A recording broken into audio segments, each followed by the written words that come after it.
Ya, bueno, pues ya vamos a empezar. ¿Puedes pasar a la siguiente, Romy?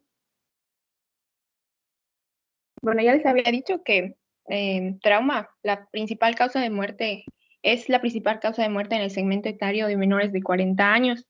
El trauma de tórax representa el 75% de todas estas muertes. Este trauma de tórax se puede dar por mecanismos contusos o penetrantes.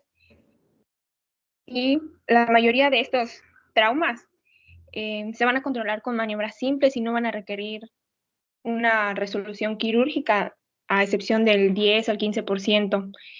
En los accidentes automovilísticos, solo el 45 o la mitad de los conductores que no usan el cinturón de seguridad pueden sufrir estas lesiones torácicas.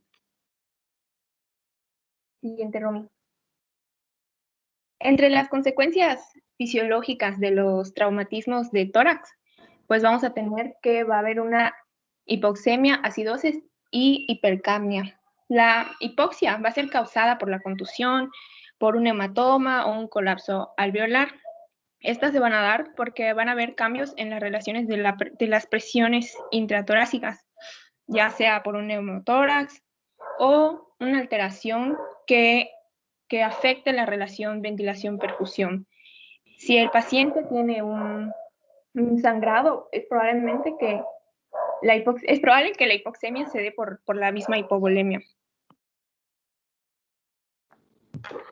La misma hipoxia va a ocasionar una acidosis por la mala perfusión de... No, la anterior, Romy. Es que estaban ladrando los perros y me apagué el micrófono.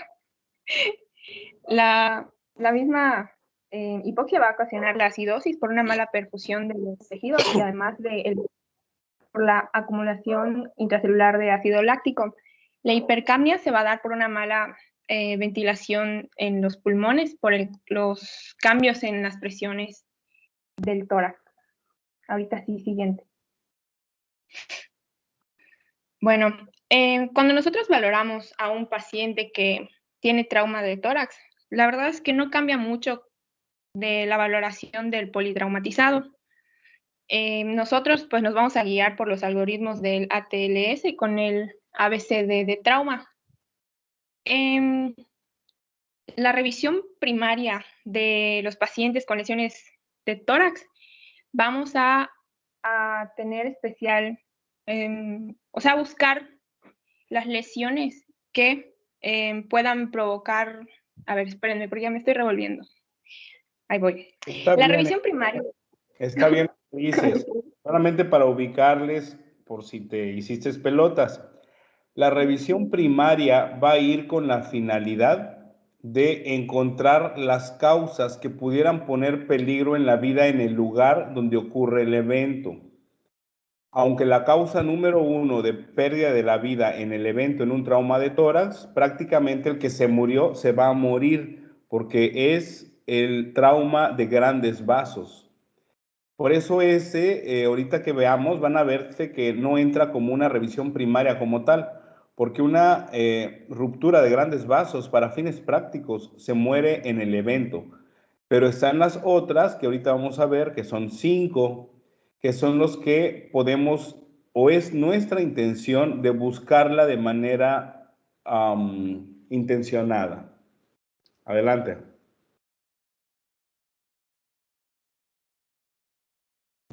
Es que quería ver, porque esta diapositiva la cambié, pero justo con lo que estaba mencionando la había cambiado, pero bueno. En la revisión primaria vamos a tener en cuenta, justo como había dicho el doctor, cuando nos llega un paciente es porque, bueno, pues todavía está vivo.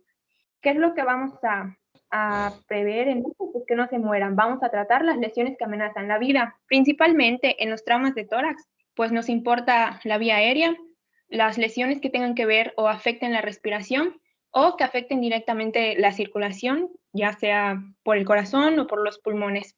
El deterioro cognitivo y la exposición no tienen tanta, o sea, sí importan, pero no tanto en los traumas de tórax. Es importante que cuando nosotros realicemos esta revisión primaria, debamos siempre monitorizar la función cardiopulmonar.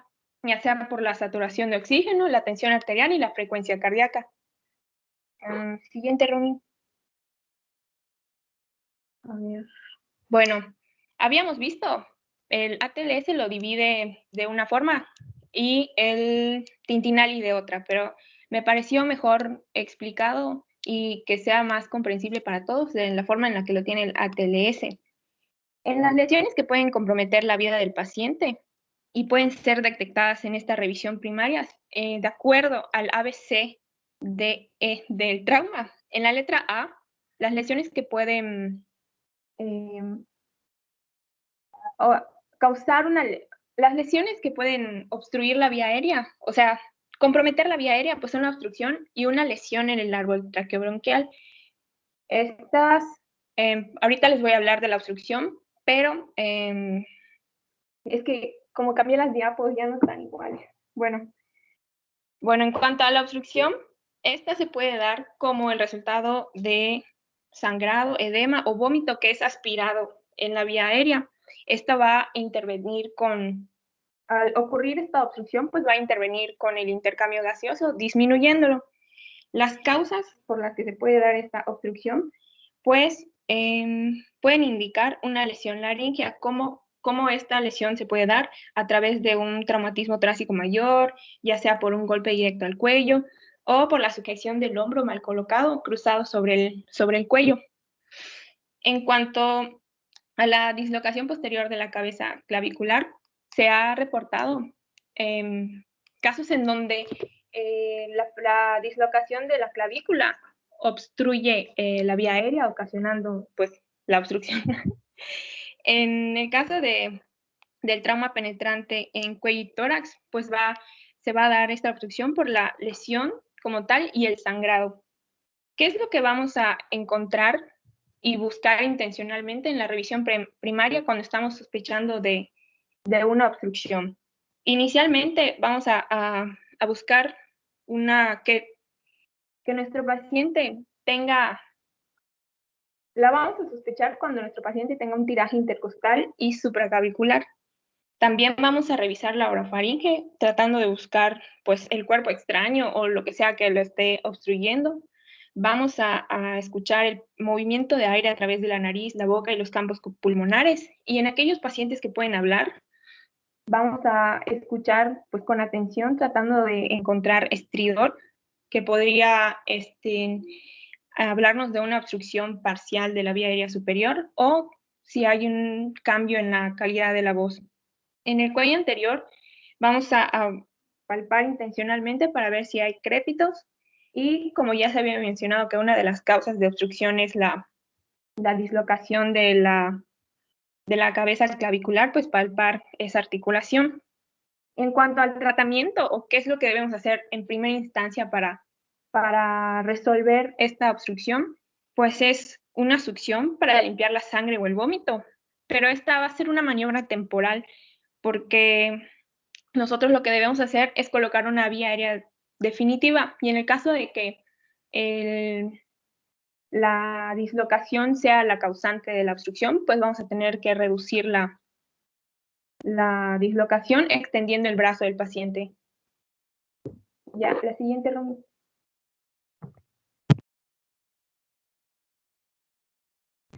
En cuanto al otro problema que puede causarnos una lesión, al otro problema de vía aérea, pues es una lesión en el árbol traqueobronquial.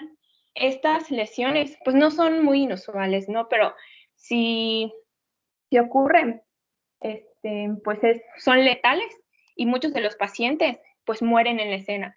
Sin embargo, pues los que sobreviven y luego llegan a morir son por lesiones asociadas en la vía aérea que no se estabilizaron porque desarrollaron un neumotórax y atención o un neumopericardio hipertensivo. Entre las causas, pues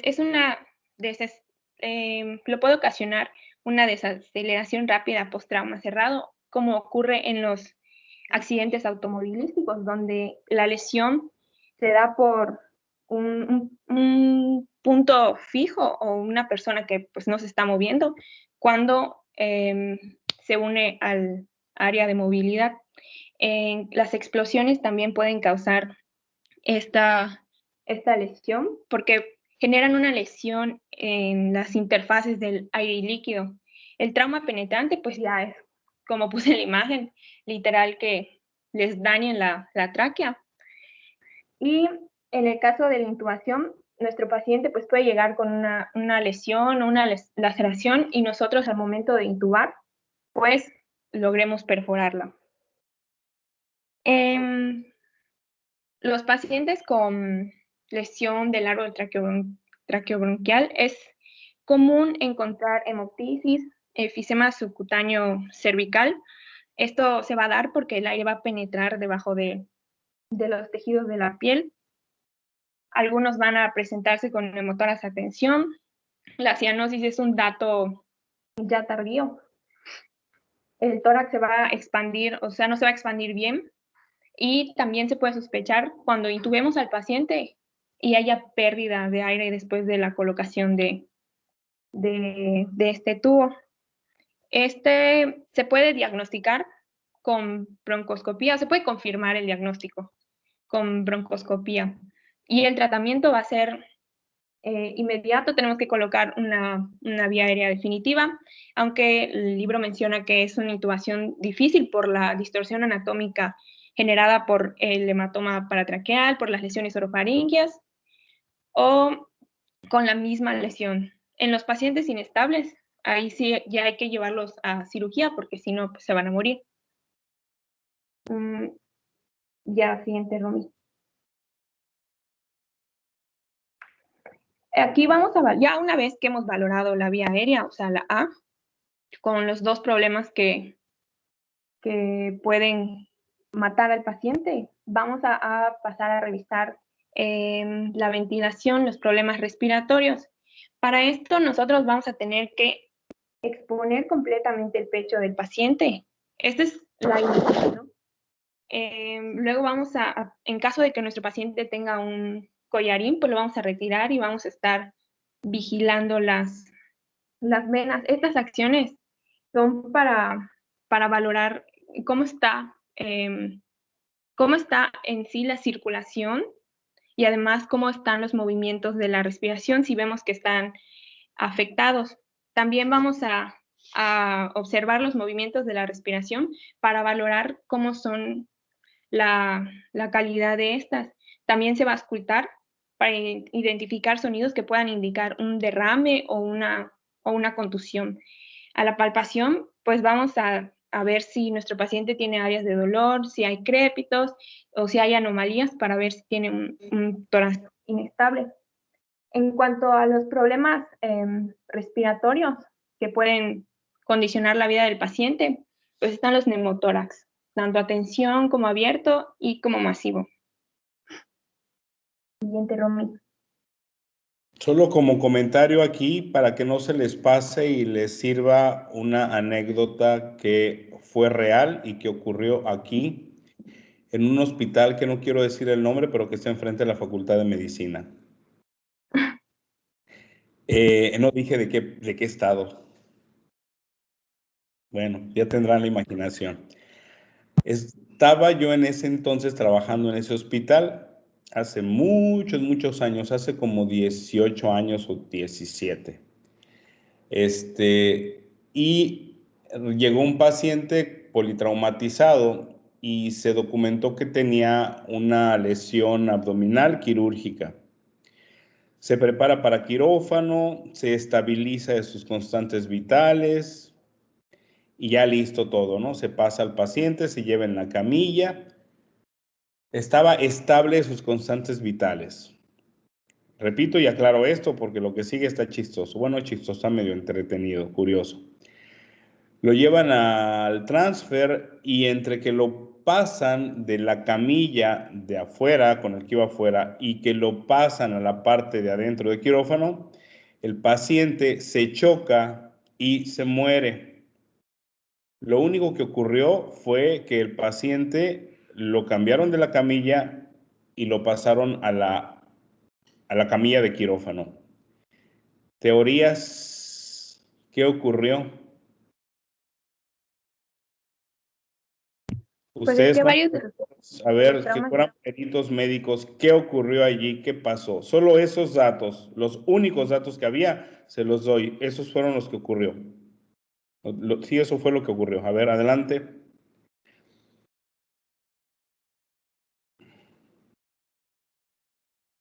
Quien levante la manita, pero Melissa, adelante.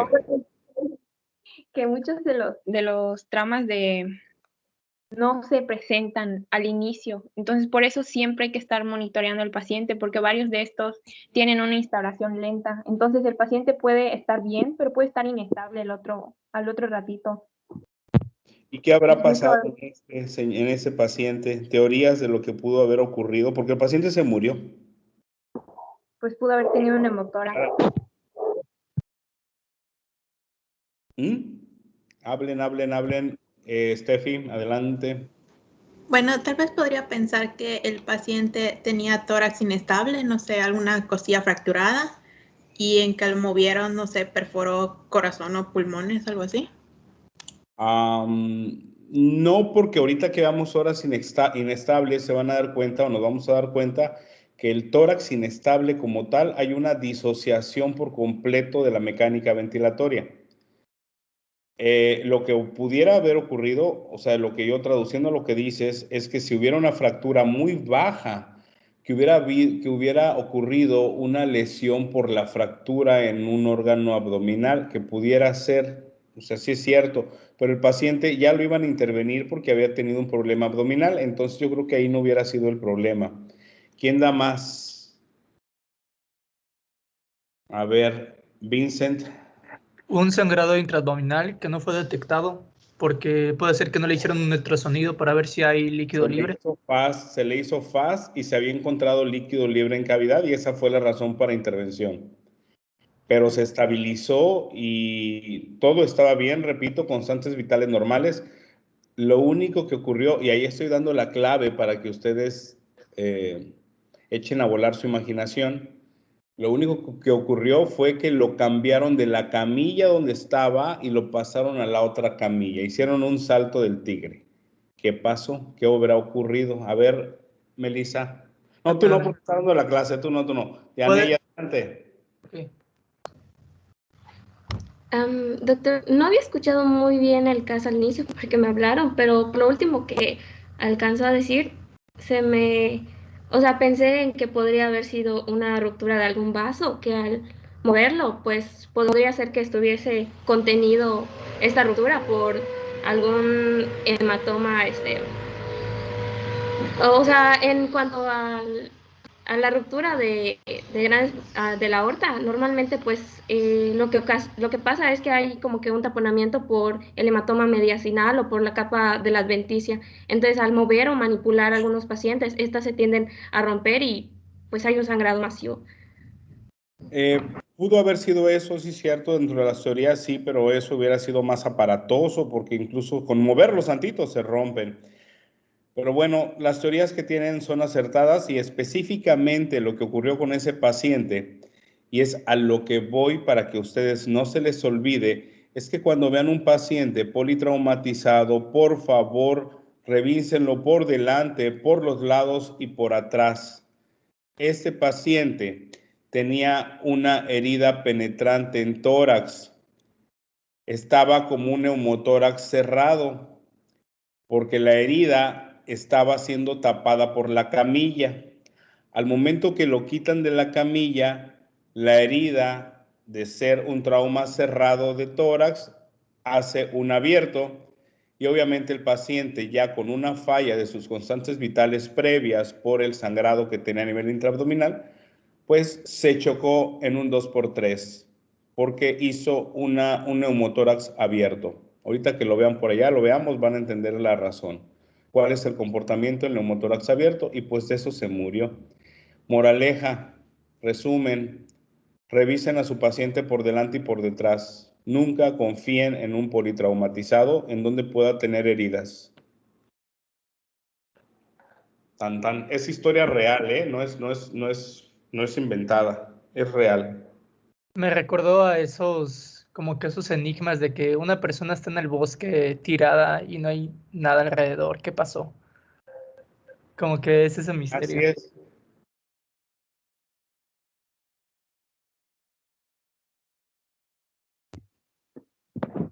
¿Está hablando el doc? Dejé de escucharlo. No, adelante, adelante. Ah, bueno.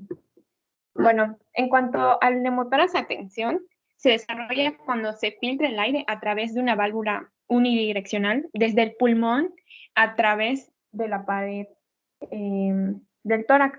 El aire va a entrar al espacio pleural sin tener vía de escape. Es decir, que el aire va a entrar y va a comprimir el pulmón y no va a poder salir el aire porque no tiene dónde. Bueno, se va a colapsar el pulmón afectado y este neumotórax va a desplazar todo el mediastino hacia el lado opuesto. Esto va a comprimir el corazón, el mediastino y el pulmón contralateral. Esto va a provocar una disminución del retorno venoso. Si esto no se trata, se va a generar un shock obstructivo y esta va a ser la consecuencia de la disminución del retorno venoso que va a disminuir el gasto cardíaco. Entre las causas que ocasionan el neumotórax a tensión, pues es la ventilación mecánica con presión positiva. En estos pacientes, cuando ya los hemos intubado y ya los tenemos intubados, ¿no? Porque ya valoramos la vía aérea.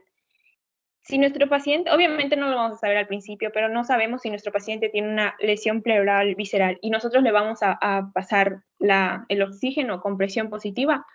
Obviamente esto, al pasarle todo el oxígeno, pues va a ocasionar el neumotórax.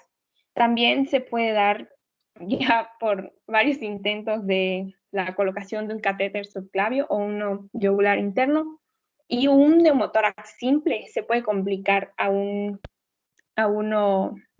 tensión, en donde uno de los apósitos que vamos a ver más adelante se aseguran de los 4 lados. Luego se los voy a explicar, pero un neumotórax simple puede ocasionar un neumotórax a tensión. En cuanto al neumotórax, se caracteriza por tener dolor torácico, disnea, taquipnea, dificultad respiratoria, taquicardia, hipotensión. Pero los signos clásicos de este neumotórax es atención, pues va a ser la desviación traqueal hacia el lado opuesto de donde está la lesión. Van a haber ausencia de un solo lado de los ruidos respiratorios, la distensión de las venas del cuello, va a haber un torno hiperresonante a la percusión, el tórax pues va a estar insuflado, elevado, pero no va a haber movimientos respiratorios y en algunos casos puede haber cianosis. ¿Cuál es el tratamiento? Inicialmente, o sea, lo que se debe hacer rápido, pues es la descompresión inmediata del tórax, pues porque esto está apretando, está comprimiendo el corazón. Esto se va a hacer insertando un catéter sobre el espacio pleural. Mencionaban en el quinto espacio intercostal, en la línea axilar anterior. Y esto va a convertir el neumotórax a tensión en un neumotórax simple que de todas formas se va a tener que tratar. La toracostomía con el dedo es un abordaje alternativo en el caso de que no se pueda con la aguja. Esto se puede diagnosticar con la ecografía FAST extendida, pero este diagnóstico del neumotórax es clínico, entonces no podemos retrasar la descompresión para tener una imagen y para tener el diagnóstico, porque el paciente se va a morir. En cuanto al neumotórax abierto, las lesiones abiertas del tórax van a causar pues este neumotórax. ¿Qué son las lesiones abiertas? Pues las lesiones que penetran el tórax. Esta pues va a... ¿Habló alguien? No, se llaman alucinaciones auditivas. ¿Qué? Se llaman alucinaciones auditivas. Sí, ya estoy un poco Tómate dañada, tu doctor. Ona, por favor, o tu olanzapina. No se te olvide tomar el día de hoy.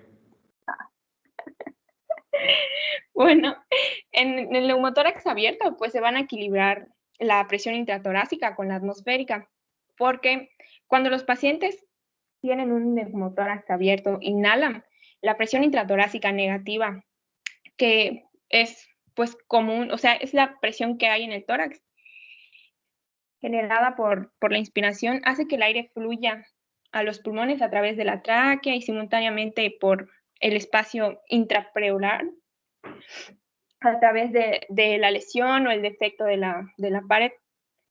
El aire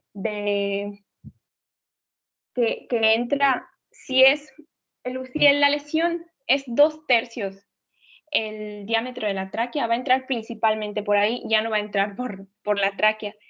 Esto pues va a afectar directamente la ventilación efectiva y va a ocasionar una hipercapnia y una hipoxia en el paciente.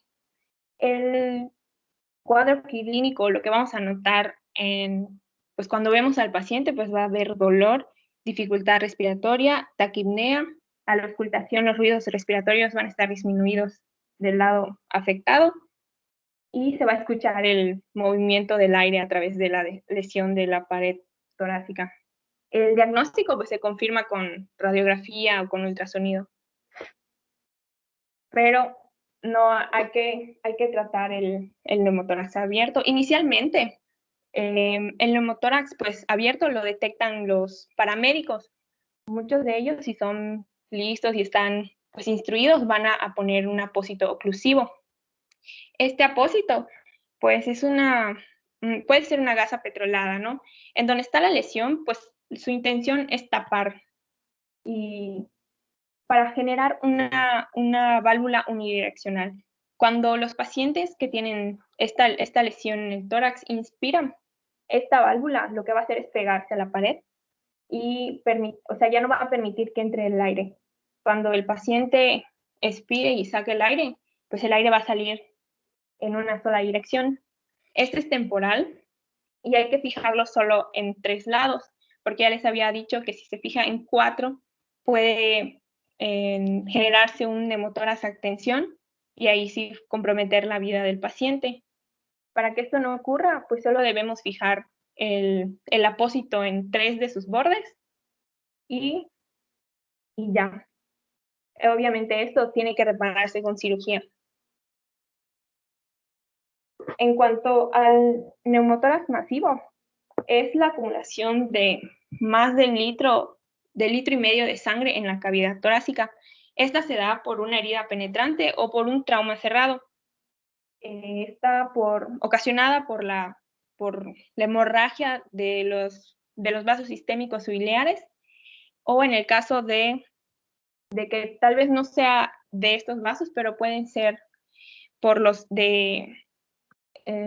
vasos costales y de la mamaria interna. En cuanto a la revisión primaria, ¿qué es lo que vamos a ver en estos pacientes con neumotórax masivo? Vamos a ver que las venas del cuello pues están planas. Aquí no se van a ver distendidas como en el neumotórax porque debido a la hipovolemia no es común que se encuentren distendidas. Si este neumotórax masivo se acompaña de un neumotórax a tensión, entonces en ese caso sí podría, pero no es muy común. Vamos a ver que se va a escuchar los ruidos respiratorios bajos, no va a haber al esfuerzo inspiratorio no va a haber movilidad y se va a escuchar matidez a la percusión, a diferencia del neumotórax a tensión, donde se escucha hiperresonancia. La matidez es por la sangre. Rayo.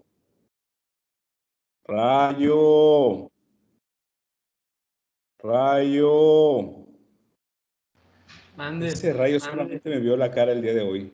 Hola. No, buenas. Hola, Es que a veces se atora y no deja abrir el micrófono.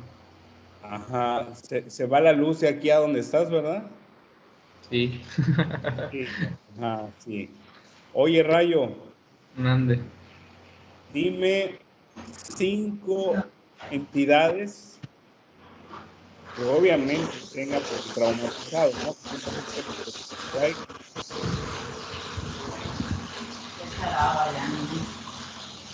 ¿Todo bien? Ya. Rayo, dime 5 entidades de un paciente politraumatizado que lo veas con estado de choque con hipotensión sostenida. Estado de choque con hipotensión sostenida. Ajá. ¿Cuáles son tus primeras 5 posibilidades diagnósticas en un paciente politraumatizado con hipotensión?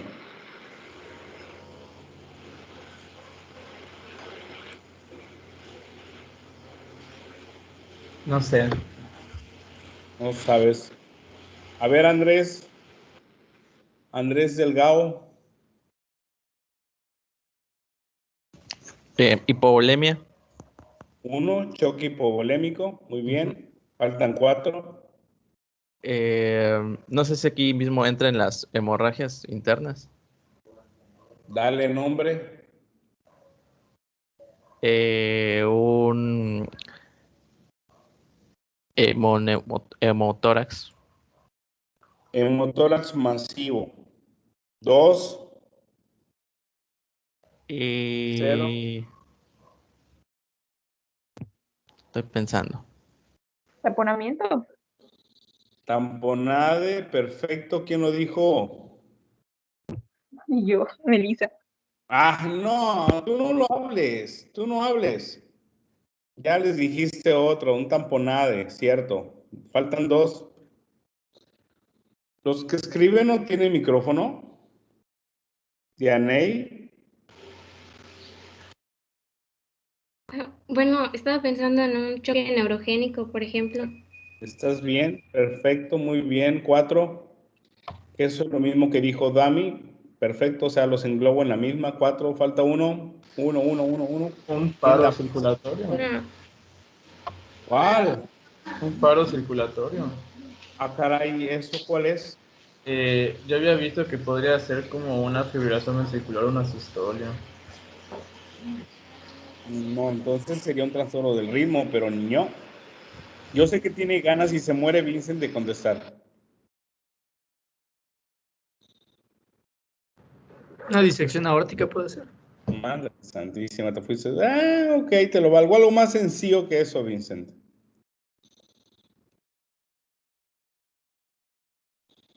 Todos los estados de choque contarían, ¿no? Todos, o sea, el anafiláctico, el séptico, el cardiogénico. O sea, ya dijeron creo que uno cardiogénico, hemorrágico. Pero aquí el cardiogénico no entra porque estaríamos en un trauma. Paciente con politraumatismo que tiene estado de choque. ¿En qué van a pensar? Ya dijeron un hemorrágico, un hemoneumotórax, un trauma medular.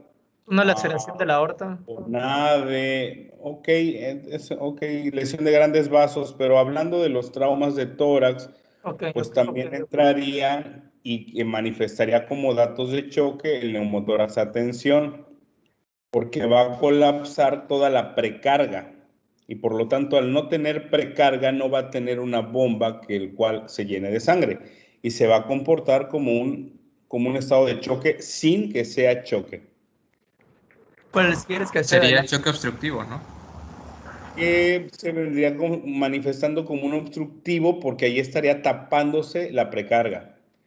Porque el choque, el neumotórax a tensión precisamente es eso, que se rompe la presión se rompe la presión intratorácica, hace que se colapse y al colapsarse se presionan los vasos de la vena cava y no llega sangre al corazón. Entonces se manifiesta como choque, aunque no esté sangrando. Entonces, ¿para qué echen a volar tu imaginación? Mande. ya sea izquierdo o el derecho. Cualquiera colapsa, de los dos lados colapsa, al fin de cuentas va a colapsar el retorno venoso. Ok. Echen a volar su imaginación, niños, porque el examen ya está a la vuelta y el examen no está. El examen es como Wanda. Nada es lo que parece. Perdón, ya les dije un spoiler. Y todos callados. Todos callados. Ay, pues, ya me sorprendí que todos se quedaron callados. Es que ya nos dio miedo. Ya me empecé a sentir como que me empecé a rejuvenecer solo con lo de ahorita. Solo con lo de ahorita. No, por favor. Adelante, adelante. Bueno, el tratamiento del neumotórax, atención, pues como ya va a haber una pérdida de sangre, pues vamos a tener que restituir la volemia y también hay que descomprimir la cavidad torácica. Esta descompresión pues se hace con una toracostomía. La restitución de la volemia a través de soluciones cristaloides y también se le va a hacer una transfusión, se recomienda hacer una transfusión de sangre, pues no cruzada porque pues es de urgencia. En cuanto a la toracotomía, o sea, la cirugía, esta solo se va a indicar en aquellos pacientes que tengan más de 1,5 litros de sangre en la toracostomía.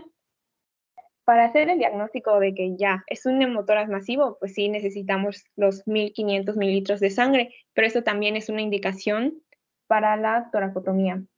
Si nuestro paciente tiene una pérdida continua de sangre de 200 mililitros por 2 a 4 horas, también es una indicación para la toracotomía. Y también si nuestro paciente requiere transfusiones porque la pérdida de sangre pues no se para, también es una indicación. Las heridas penetrantes en el mediastino, también porque estas podrían sugerir una lesión de grandes vasos y también podrían, por el sangrado, podrían generar un taponamiento. Entonces, por eso se recomienda y son indicaciones para realizar la toracotomía. Aquí les puse un video, pero es un problema ponerlo. Entonces les voy a mandar a todos el link para que ya lo puedan ver. Es el procedimiento de la colocación de un drenaje para o sea, de cómo se hace la toracostomía. De todas formas, en urgencias de tercer año o cuarto, sí, cuarto, ya lo habíamos visto. Ay, no sé si se puso, pero no lo van a poder escuchar.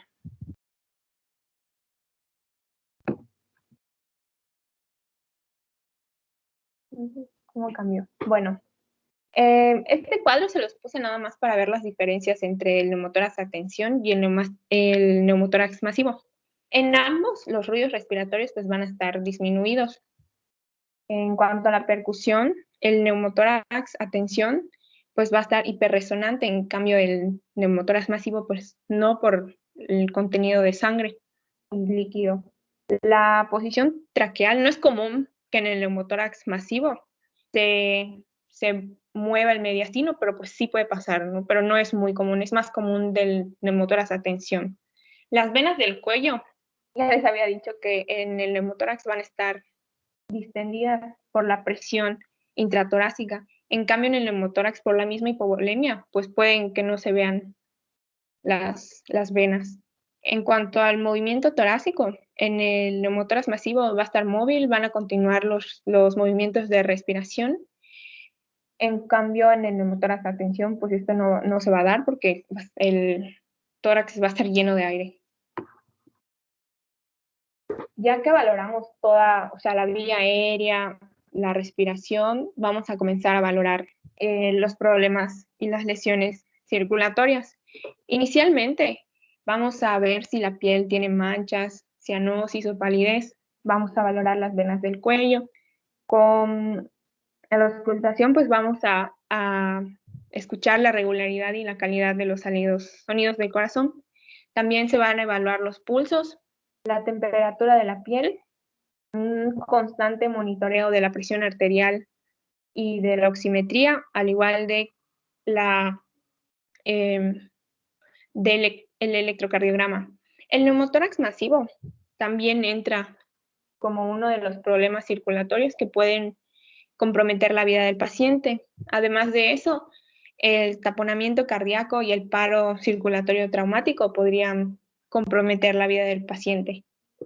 En el taponamiento cardíaco, pues es la compresión del corazón por la acumulación de sangre en el saco pericárdico. El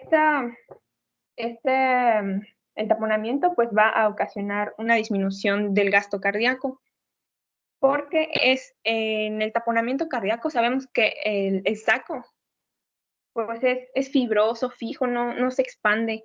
Entonces, al llenarse ese espacio de sangre, pues no va a dejar al corazón llenarse completamente, va a hacer que no funcione bien y va a restringir la actividad cardíaca del corazón. Estas lesiones usualmente pues son el resultado de las lesiones penetrantes que pueden desgarrar los vasos que están cerca de ahí. Entonces, el taponamiento puede tener un desarrollo rápido o lento, y ya sea que sea lento porque al principio pues no se detectó y al principio nuestro paciente estaba estable, pero luego se complicó porque pues ya se llenó todo el saco. Entonces hay que diagnosticarlos y tratarlos urgentemente. La triada clásica del taponamiento cardíaco no va a tener mucha como que utilidad en este caso, ya que en la sala de urgencias no vamos a poder escuchar bien el corazón, y en el caso de la distensión de las venas, pues no, si nuestro paciente llegó tiene hemorragias y está desangrado, pues esta distensión de las venas pues no se va a notar. Sin embargo, el signo de Kussmaul, que era un aumento patológico de no me acuerdo, lo tengo apuntado. Espérenme, lo busco. A un aumento patológico de la ingurgitación yugular durante la expiración por disminución de la presión intratorácica. Este signo es muy clásico de los taponamientos cardíacos que son generados por trauma. También este taponamiento cardíaco puede presentarse como una actividad eléctrica sin pulso, y hay que diferenciarlo con el neumotórax. Y una forma sencilla de diferenciarlo es que en el neumotórax, pues sí, no van a ver los sonidos respiratorios, en cambio en el taponamiento cardíaco, pues sí, estos sonidos van a estar presentes. Esto se puede diagnosticar por una ecocardiografía y una ventana pericárdica. El tratamiento, pues, es una cirugía por una toracotomía o esternotomía de emergencia, tan pronto como sea posible. Al paciente se le administran líquidos para mantenerlo estable y aumentar el gasto cardíaco en lo que llega a cirugía. Si nuestro paciente se inestabiliza o ya no, o sea, es de urgencia, ya se le va a tener que hacer una pericardiocentesis, que esta pues es un tratamiento pues no definitivo, porque de ley necesita la toracotomía, pero esto pues puede salvarle la vida. ¿Cómo se hace? Con una aguja se le va a insertar en el área subxipoidea, entre el borde costal, el inferior, y la unión de la posbicixipoidea. Esto se hace con la ayuda de una guía ecográfica con ultrasonido, y la intención pues es sacar toda la sangre que está entre el corazón y el saco fibroso. En cuanto al paro circulatorio traumático, pues ya hemos visto en DECODAS que puede presentarse como una actividad eléctrica sin pulso, como una fibrilación ventricular o como una sistolia. Las causas que nos van a generar un paro circulatorio pues son la hipoxia, el neumotórax a tensión, una hipovolemia, el taponamiento, la herniación cardíaca y la contusión miocárdica. Esto lo que les puse ahí abajito me pareció interesante porque, o sea, es cierto, muchas veces, pues, por ejemplo, un paciente está manejando y sufre un infarto, ¿no? Y este infarto es lo que ocasiona todo el trauma y muchas veces pues no se piensa en eso. Por eso lo que está bien y lo que se debe hacer pues es valorar todo el ABCD del paciente. En la revisión primaria pues vamos a sospechar de que un paciente tiene paro cuando está inconsciente y no tiene pulso. Por eso no se debe demorar el monitoreo con el electro o la ecocardiografía si está disponible. ¿Qué es lo que vamos a hacer cuando nosotros ya vimos que nuestro paciente está en paro? Pues es iniciar un RCP.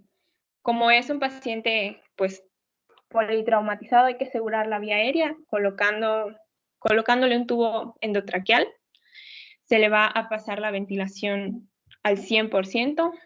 La toracostomía se le va a realizar en los dos lados para evitar un neumotórax. Y en el caso de que lo llegan a necesitar, pues se le va a reanimar con líquidos y también si es necesario con la adrenalina si no sale del paro. El monitoreo pues siempre debe ser continuo del electrocardiograma, al igual de la saturación de oxígeno. Si nuestro paciente tiene una fibrilación ventricular, se va a realizar el protocolo de ACLS, que ya no me acuerdo las siglas, pero es del protocolo de reanimación avanzada. Si el paciente no regresa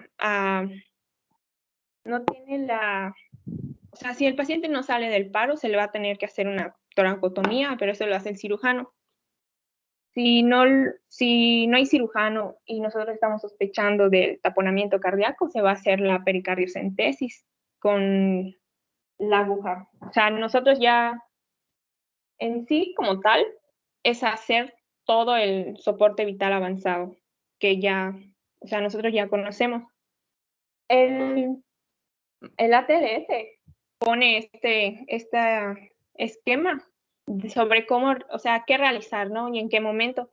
Pero pues la verdad es que nosotros no vamos es muy difícil que nosotros hagamos la descompresión torácica bilateral y también el masaje cardíaco, eso es para cirujanos y gente con más experiencia que nosotros, pero en donde sí podemos ayudar es en el RCP y pues ya, eso es todo lo que podemos hacer en el caso de que nuestro paciente esté en paro.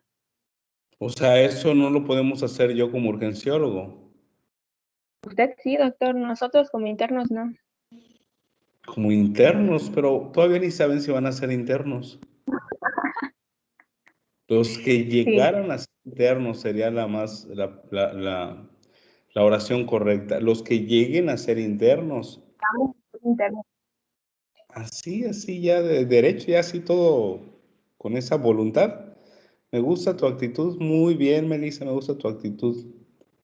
Está bien. ¿Y tú vas a ser interno, Rayo? Sí. Rodrigo, ¿vas a ser interno? Por supuesto.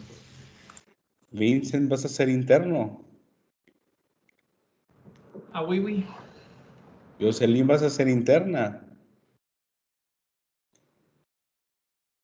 Por supuesto. Ah, me encanta. Vientos. Con esa actitud, niños, así se habla. Me da gusto. Ahora depende de mí y del examen, obviamente. Pero bueno, por lo menos tienen la actitud. Así es. Doctor, pero no habíamos quedado que se iba a desquitar con la próxima rotación. La próxima rotación va a ser muy especial. Extra especial. Muy especial. Así Que sea más especial. Es lo que tanto había esperado. Están dos seres humanos que los estuve esperando. Solo fue tener paciencia, mucha paciencia. Y ya casi los tengo a la vuelta de la esquina. Qué emoción. Ahí está. Bueno. Mientras más rápido se deshaga de nosotros, más tiempo va a tener para ellos. Doc, tengo una idea. Hagamos esto. Pónganos un examen fácil pónganos un examen fácil. Y le decimos a la otra rotación, no, el examen de cirugía ni estudien, está súper fácil, bla, bla, y se van a confiar. Y ya cuando venga su examen, ¡pum! Pues depende que ustedes también así lo digan, ¿eh? Y depende que tengan buenas calificaciones para que ellos se la crean también. Pero sí, Vincent, tienes una buena idea. Puedo hacer eso. Lo más seguro es que lo haga para que aquellos se crean falsas expectativas y digan que nada más es un mito. Puede ser, Vincent, tienes razón. Así es. Solicitud aprobada. Solicitud aprobada. ¿No será que está haciendo eso con nosotros ahorita mismo? Me dio miedo. No, para nada, para nada, para nada. ¿Listo? Sí, doc, listo. Mi parte, falta Romy. En resumen, revisión primaria. Se van a ir con búsqueda intencionada de los padecimientos que pueden causar la muerte. La ruptura de grandes vasos, el que si tiene y sobrevive, es muy difícil. Generalmente mueren en el lugar. Y nada más que tengan en cuenta que están ahí, estos son neumotórax a tensión, abierto, masivo, el tamponamiento cardíaco y el paro circulatorio. Bueno, eso nada más para que lo tengan en cuenta, ¿ok? Eso es nada más para que no se les olvide. Todo lo que sigue, lo que van a decir ahorita, no es que no sea importante, pero son aquellas que si no documentaron nada en la revisión primaria, pues obviamente hay que buscarlo con más calma en la revisión secundaria y los padecimientos son casi similares. Muy similares. A ver qué nos dice. Pero similares, pero menos aparatosos en cuanto a lo que se van a encontrar. Justamente, Doc. Mande. Justamente. Sí, así es. En la revisión primaria, al igual que para el resto de los órganos, se nos vamos a ir a buscar de manera intencionada lo grave, lo fuerte. En la revisión secundaria ya tenemos más tiempecito para poder ver.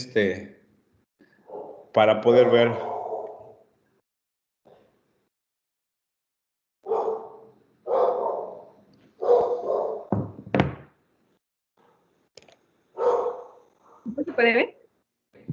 Sí. Ya. Bueno, pues ahí me toca hablar de la revisión secundaria. Efectivamente, como dijo el doctor, cámbiamele. Este enfoque va a estar dirigido a la búsqueda intencionada de hallazgos que nos puedan sugerir complicaciones, que a diferencia de las lesiones que ya nos mencionó Meli, que necesitan ser de forma inmediata, estas no van a ser reconocidas así a simple vista y pues no suelen ser tan obvias al momento de hacer la exploración física inicial. Es por eso que aquí se necesita un examen físico más a fondo y nos vamos a apoyar de un electrocardiograma continuo, un monitoreo de la oximetría de pulso, mediciones de gases arteriales, radiografía de tórax, tomografía axial computarizada, que de hecho esta sobre todo va a estar dirigida a pacientes en quienes se sospeche una lesión aórtica o de la columna vertebral. Y pues también nos podemos ayudar con el EFAST, ya que, o sea, sí es útil para detectar traumas como neumotórax o hemotórax, sin embargo, no va a lograr identificar otras lesiones que puedan ser potencialmente visuales en una radiografía. Entonces, por eso es que la radiografía pues va a ser la mejor herramienta para la evaluación posterior a una lesión traumática. ¿La puedes cambiar? Ok. Son 8 las lesiones que van a ser las potencialmente letales en este apartado. Y estas pues las vamos a ir describiendo ahorita conforme vaya pasando la exposición, una a una. Siguiente, Meli. Entonces, tenemos ahorita el neumotórax simple. Ok, esta es la entrada de aire al espacio virtual entre la pleura visceral y la pleura parietal. Lo normal es que el tórax se encuentre casi en su totalidad ocupado por los pulmones, pues esto se debe a que hay una tensión entre ambas superficies pleurales. Lo que va a pasar aquí es que el aire entra al espacio pleural, rompe con esta fuerza que hay entre la pleura visceral y parietal y va a hacer que el pulmón se colapse. Y pues esto también va a ocasionar que la sangre que debería estar transitando por ahí no va a estar bien ventilada y por lo tanto pues no va a producir una oxigenación adecuada. Esta lesión puede darse tanto por un trauma penetrante como por un trauma no penetrante, y siendo la laceración del pulmón con fuga de aire la causa más común de neumotórax por trauma contuso. A la inspección vamos a poder distinguir hematomas, laceraciones, contusiones, movimientos disminuidos, a la palpación, vibraciones bucales disminuidas, a la percusión, hiperresonancia, aunque sin embargo, esta hiperresonancia pues va a ser un hallazgo un poco complicado porque pues en la sala de urgencia suele haber mucho ruido, entonces casi no va a poder ser perceptible. Y la auscultación, vamos a distinguir ruidos respiratorios disminuidos del lado afectado. La siguiente.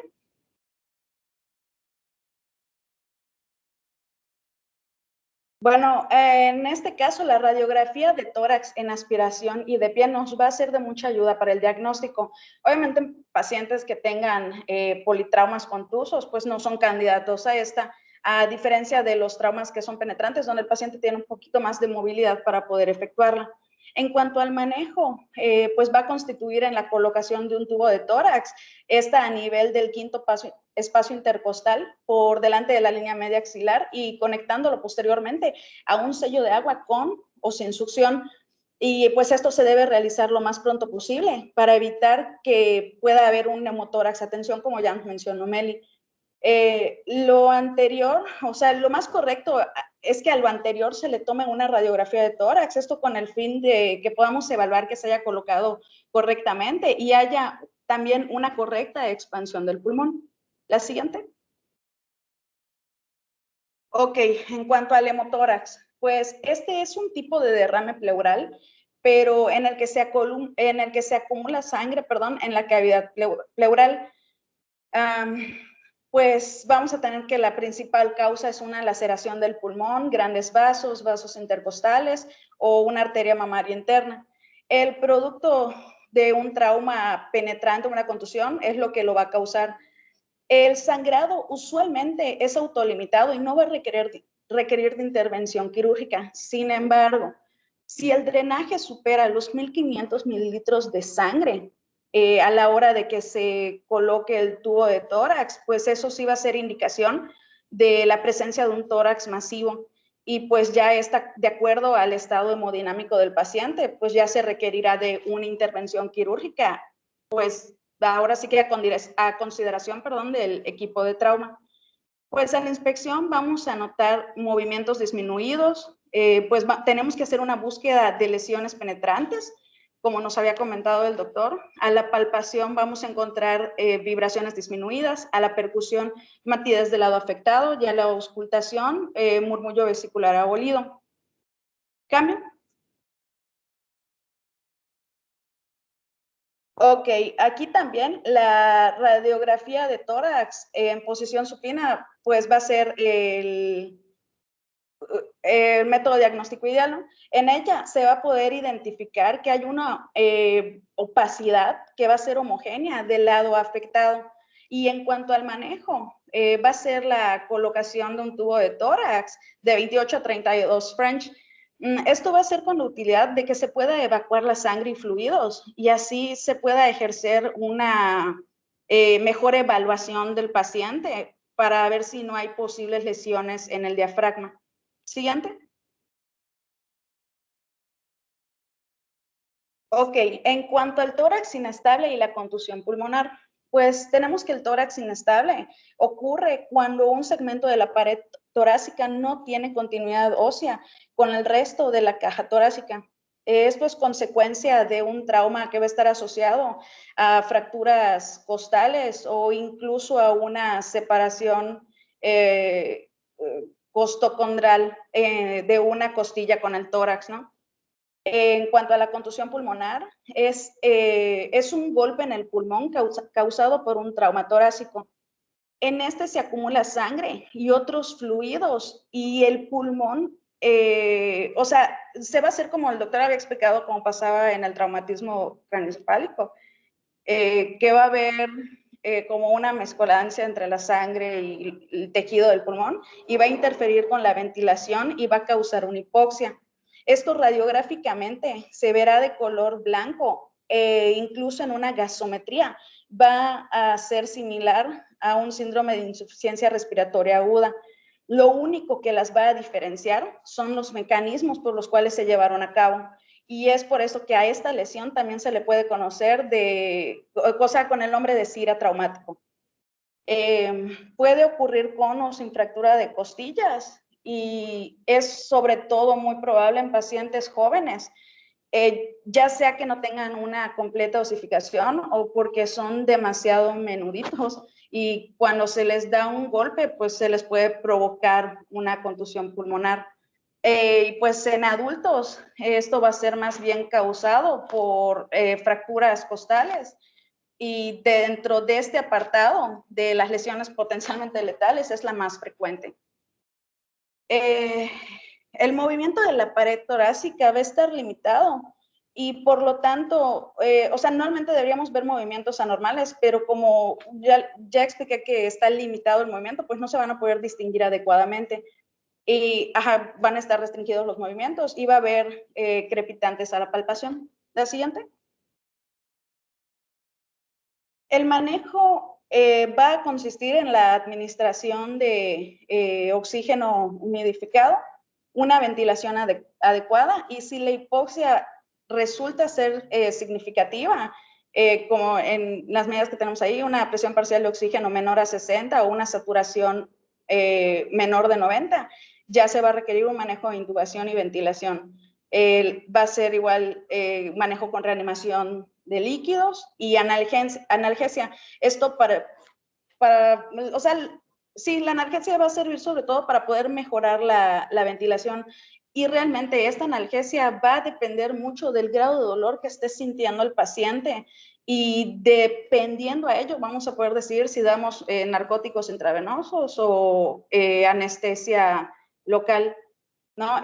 Pues la opción para administrar una local va a incluir un bloqueo intercostal intermitente y anestesia intrapleural, extrapleural o epidural transcutánea. Siguiente. Ok, con respecto al trauma cardíaco contuso, pues la mayoría de estas lesiones están relacionadas con accidentes automovilísticos. También van a estar seguidas de las de peatones que son majados por algún vehículo, accidentes de moto o caídas de gran altura. Esta va a dar como resultado contusión del músculo miocárdico, ruptura de las cámaras cardíacas y pues estas la vamos a poder distinguir o van a estar presentes. Se van a presentar, como un taponamiento cardíaco y pues no se distinguen sus síntomas hasta que hagamos el FAST. Allí sí se van a poder pues ser notorias, ¿no? Y la disección y o trombosis de arterias coronarias.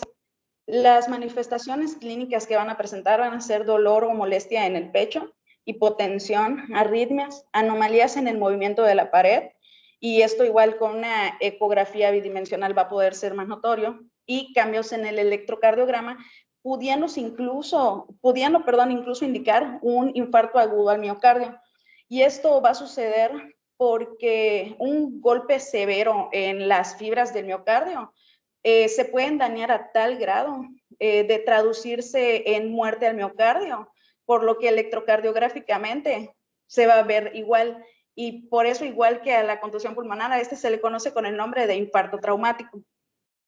Siguiente. El diagnóstico, pues, va a ser una inspección directa al miocardio y, pues, en el electrocardiograma vamos a encontrar lo que son contracciones ventriculares prematuras múltiples, taquicardia sinusal sin causa aparente, fibrilación atrial, bloqueos de la rama derecha y cambios en el segmento ST. Y el diagnóstico de la contusión miocárdica por anomalías de la conducción va a tener un riesgo de arritmias súbitas y por eso es que deben ser monitorizados durante las primeras 24 horas. Luego de este tiempo ya el riesgo va a disminuir y los pacientes sin ninguna anormalidad electrocardiográfica pues ya no van a requerir más de esta monitorización. Y el manejo va a ser directamente tratar la causa subyacente. La siguiente. La ruptura traumática de la aorta, pues esta es una causa muy común de muerte súbita. como dijo el doctor, es muy difícil sobrevivir a ella y pues sin embargo, quienes sobreviven a ella se pueden recuperar si se logra identificar a tiempo y se trata inmediatamente. Esto sucede porque los pacientes llegan a tener una laceración incompleta cerca del ligamento arterioso de la aorta o un hematoma mediastinal contenido. Estos, pues, ¿qué es lo que hacen? Evitan la fuga de sangre inmediata y consecuentemente la muerte. Que como les dije, esto pues suele ser demasiado común, ¿no? Sobre todo, bueno, escuchando un poco lo que el doctor dijo en su anterior clase, era que a veces un paciente que tiene un accidente queda en una posición en la que a lo mejor esa posición en la que está impidiendo que ocurra su muerte. Sin embargo, pues nosotros en nuestra gran bondad por querer ayudar a las personas podemos llegar a perjudicarlas y es por eso que se necesita pues de gente especializada para que pueda atender este tipo de situaciones. La siguiente. Ok, pues como les dije, realmente va a ser difícil de pues diagnosticar, por así decirlo, ¿no? Y los diagnósticos y síntomas específicos de esta frecuentemente van a estar ausentes, por lo que se debe tener una alta sospecha de los antecedentes de fuerza que hayan causado este trauma, ¿no? Entonces, encontré esta radiografía y según por lo que pude investigar, logré identificar algunos con los que ya decía el ATLS. No sé si esté correcto, igual pude haber fallado, pero cámbiamele. Podemos encontrar un ensanchamiento del mediastino. Siguiente. Un borramiento del botón aórtico arterial pulmonar y de la aorta. Siguiente. Una desviación traqueal y ensanchamiento de la línea paratraqueal, elevación del bronquio derecho, depresión del bronquio derecho. Perdón, hubo un error ahí. Es elevación del bronquio derecho y depresión del bronquio izquierdo. La desviación del esófago y ensanchamiento de la interfase paravertebral. Siguiente. Bueno, y la fractura en la primera y segunda. Ya. El manejo. El manejo, ok, consiste en un control de la frecuencia cardíaca y de la presión arterial media. Puede disminuir la probabilidad de la ruptura si lo ayudamos con bloqueadores de acción corta como el esmolol, bloqueadores de canales de calcio como la nicardipina y la nitroglicerina o el nitroprusiato. De misma cuenta, los analgésicos van a ser para el dolor del paciente y dependiendo pues del grado de dolor. Y pues de igual forma se va a tener que realizar un traslado lo antes posible para que esto se pueda tratar, pues ya que los datos en la radiografía pues van a ser meramente sugestivos y no van a ser diagnósticos de esta lesión. Siguiente. Ok, la lesión traumática del diafragma. Estas son comúnmente diagnosticadas del lado izquierdo. Esto debido a que del lado derecho se encuentra el hígado, que va a actuar como una especie de protector, ¿no? Entonces, los traumas contusos van a producir desgarros extensos que pueden llevar a la herniación, mientras que los penetrantes producen perforaciones que pueden permanecer asintomáticas incluso por años. Estas lesiones pueden pasar desapercibidas en un principio, ya que a veces son malinterpretadas en una radiografía y se confunden con una elevación del diafragma, una dilatación gástrica aguda o un hematoma subpulmonar. La radiografía de tórax, vamos a encontrar la presencia de un diafragma derecho elevado, lo que puede ser el único hallazgo de que exista esta lesión de ese lado. En cuanto al manejo, ante la sospecha de una laceración del diafragma izquierdo, se puede introducir una sonda nasogástrica. Si esta aparece en cavidad torácica en una imagen radiográfica, ya no va a ser necesaria la realización de un estudio contrastado. De lo contrario, al no aparecer, pues entonces sí habrá que hacer un estudio de contraste gastrointestinal alto. Y el tratamiento va a ser la reparación directa. La siguiente. La ruptura esofágica contusa. Esta es la más común en las lesiones penetrantes. Es causada por la expulsión forzada del contenido gástrico al esófago por un golpe severo en el abdomen superior, pudiendo llegar a ser letal si no se maneja con tiempo. Y esto va a hacer que se produzca una ruptura lineal en el esófago inferior, lo que va a causar un escape hacia el mediastino, dando como resultado una mediastinitis. Y pues el cuadro clínico es típica de un paciente con neumotórax o hemotórax y con dolor o shock. La presencia de aire en el mediastino también nos va a sugerir el diagnóstico, el cual pues debe confirmarse con un estudio de contraste y o una endoscopía alta. Y en cuanto al manejo, va a ser un drenaje amplio del espacio pleural y mediastino con reparación de la lesión. Y pues las reparaciones que se realicen, o sea, más bien deben realizarse prontamente. Y pues de esto va a hacer que mejore el pronóstico del paciente. Siguiente. Y pues no sé si hasta aquí quiere mencionar algo, ¿no? No, realmente no. O sea, ya te dije, esperé que siguieras nada más para que, pues realmente dijiste todo. Lo más importante son los hallazgos que dijiste, hablaste maravillosamente bien de la contusión pulmonar, las comparaciones de la contusión pulmonar, y realmente lo dijiste es todo, así que no me quedé con, ¿qué más voy a decir? Prácticamente lo explicaste. Entonces, pues no hay nada, solamente aquí, qué bueno, nada más esos detalles de lo que está ahí en la diapositiva. Paciente que encuentren que viene sano, bueno, no sano porque se dio un buen golpe, pero que llegue y que no tenga nada clínicamente y que no esté descompensado, pero le documentan fractura de primera costilla o segunda costilla, de esternón o de escápula, se considera un impacto, una lesión de alto impacto. Entonces, estos pacientes hay que hacer búsqueda intencionada de ruptura de grandes vasos.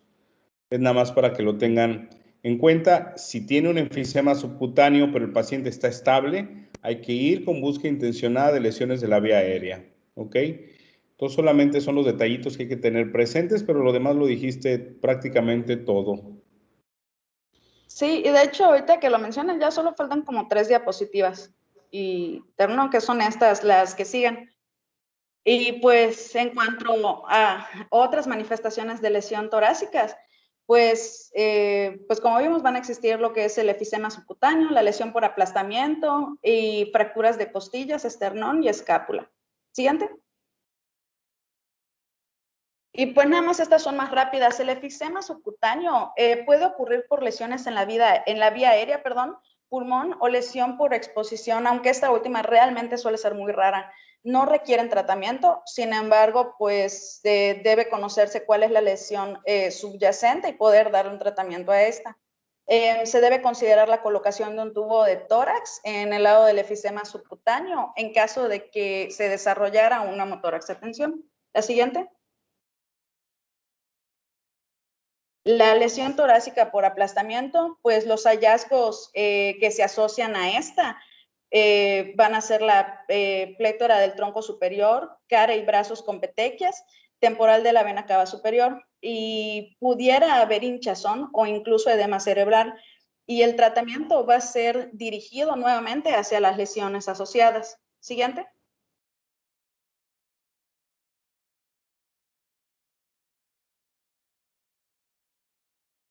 ¿Me escuchan? Sí. Ok. Ok, las costillas son los componentes de la caja torácica que se lesionan con mayor frecuencia y el dolor llega a ser tan intenso que va a causar limitación en el movimiento torácico, lo que va a limitar la ventilación, por ende la oxigenación y todo lo que, pues por ejemplo, una tos efectiva, etcétera, ¿no? Las fracturas de la escápula 1 y 2, escápula, costillas 1 y 2 o esternón, nos van a sugerir una lesión que va a ser de gran magnitud, como nos había mencionado en este momento el doctor, colocando a la cabeza, al cuello, a la médula espinal, a los pulmones, grandes vasos, en un riesgo de lesión que puede ser muy grande. Y por eso hay que buscar siempre de manera intencionada lesiones en este punto. Esta se puede dar por fuerza severa, golpe directo, lesiones asociados y tienen un riesgo de mortalidad elevado. En cuanto a las costillas 4 y 9, que son las costillas del medio, pueden ocurrir por traumas cerrados o hemotórax y pueden llevar también a un hemotórax, perdón, por lo que un golpe directo en las costillas pues tiende a fracturarlas y las dirige a los extremos contra el tórax. Y en cuanto a las costillas 10 y 12, que son las inferiores, o sea, van a ser las más inferiores, se puede sospechar de una lesión abdominal, sobre todo una lesión en hígado y vaso. La siguiente. Y en cuanto a las manifestaciones que nos orientan pues, a sospechar en un cuadro de lesión de costillas, van a estar el dolor localizado, dolor a la palpación, crepitación, deformidad palpable o visible y la realización de una radiografía de tórax es la ideal para poder excluir otras lesiones intratorácicas y pues no únicamente nos va a servir para ver las fracturas, ¿no? Y el uso del ATAC pues también ha posibilitado la identificación de lesiones como lesiones aórticas mínimas, neumotórax o hemotórax ocultos, como había mencionado al inicio. Y el manejo va a consistir en pues no usar cintas adhesivas, cinturones costales, e inmovilizadores externos, alivio del dolor, pues ya que, o sea, va a dificultar la respiración, ¿no? Pues ya sea por bloqueo intercostal, anestesia epidural y analgésicos sistémicos son los que nos van a ayudar a este alivio y pues asegurar una ventilación adecuada. Y ya, sería todo por mi parte. Está bien, está bien. Pues me dejaste sin decir nada, prácticamente lo abarcaron todo. Más bien ahora van las preguntas para ustedes. ¿Alguna duda que tengan con lo que se dijo? Porque pues me quedé sin decir nada. ¿Qué pasó, Vincent? Gracias, doctor. ¿Qué analgésico potente podemos usar? O en estos casos, ¿cuál es el que más se usa? ¿Te has fracturado alguna vez? Alguna vez lo pregunté. Sí, el brazo cuando tenía como 15 años. El brazo. ¿El radio y el cúbito? Sí, una fisura. ¿Te dolía cuando movías el brazo? No, porque todavía estaba como que, bueno, caliente, entonces no me ha llegado a doler mucho, pero me inyectaron, creo que ¿De qué calentura? lidocaína en el brazo, creo. ¿Te inyectaron lidocaína en el brazo? No me acuerdo qué me inyectaron algo, pero directo en el brazo, sí. Bien, no te podría recomendar un analgésico como tal, porque esto depende del umbral del dolor de cada ser humano.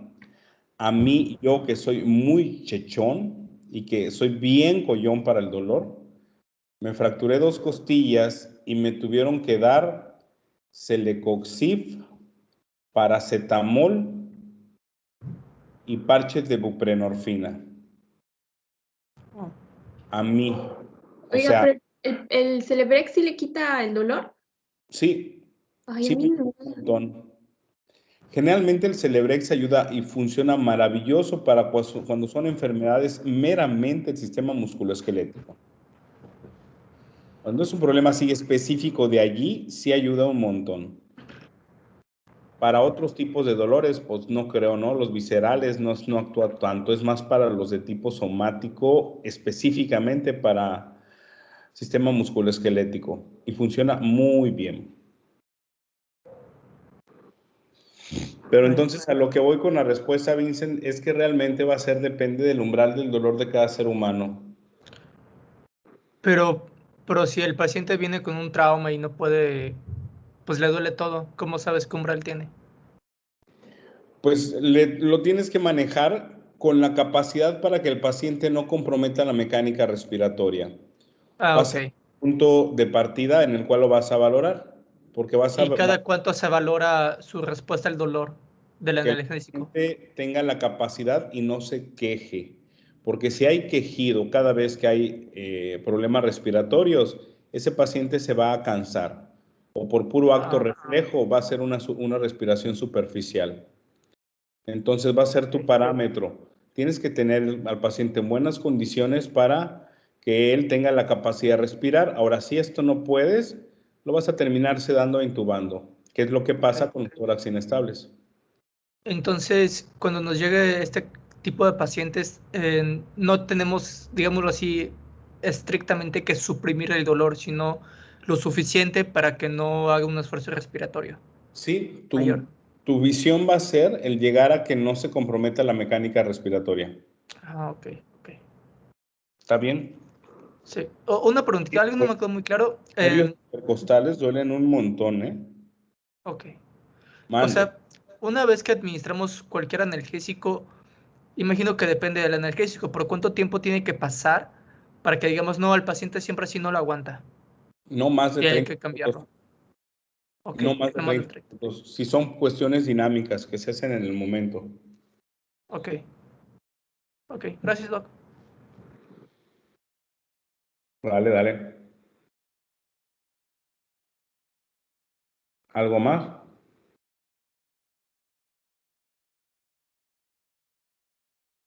¿Alguna otra duda? Creo que ninguna, doctor. Perfecto. Ninguna, Doc. Ay, Está- sí, dile Doctor, tuyo. una preguntita antes. ¿Qué pasó, Creo que Rodrigo? no. Entonces, durante la evaluación primaria es más que nada con los datos clínicos del paciente, ¿verdad? Y lo que observemos. Los datos clínicos están medio difíciles. El paciente está en un accidente aislado y no hay nadie.